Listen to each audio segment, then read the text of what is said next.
আপনাদের সাংবাদিকদের দায়িত্ব অনেক অনেক অনেক দেশের ক্ষয়ক্ষতি কিন্তু ভালো মন্দ দায়িত্ব রাজনীতিবিদরা 25% বহন করে, 25%। আমি মনে করি এটা 50% বহন করে আপনাদের এই সাংবাদিকরা, সব প্রস্তরিত সাংবাদিক যারা আপনারা করেন তাদের উপরে।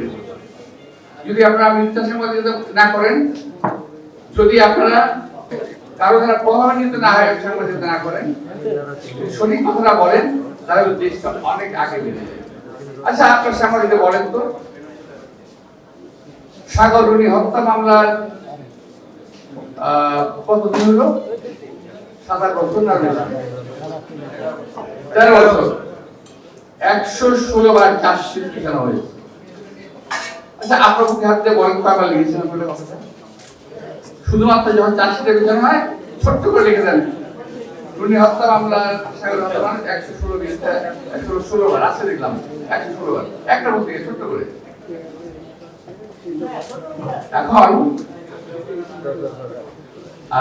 আপনারা যদি আরো যদি বলি, এই একটা মেয়ে পুরা দেশটাকে কাঁদিয়ে, পুরা দেশটাকে,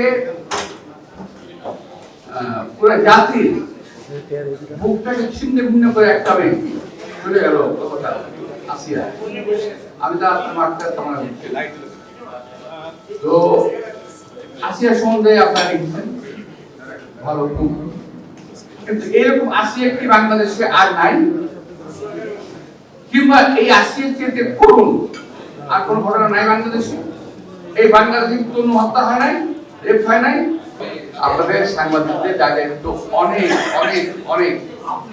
নিজেকে ছোট্ট সাংবাদিক ভাবেন না। সাংবাদিক ছোট হতে পারেন, কিন্তু আপনার কলমের কালিটা কিন্তু অনেক দামি। ওসির চাইতে ওসির জোর অনেক, এরকম কই বলে গেছেন।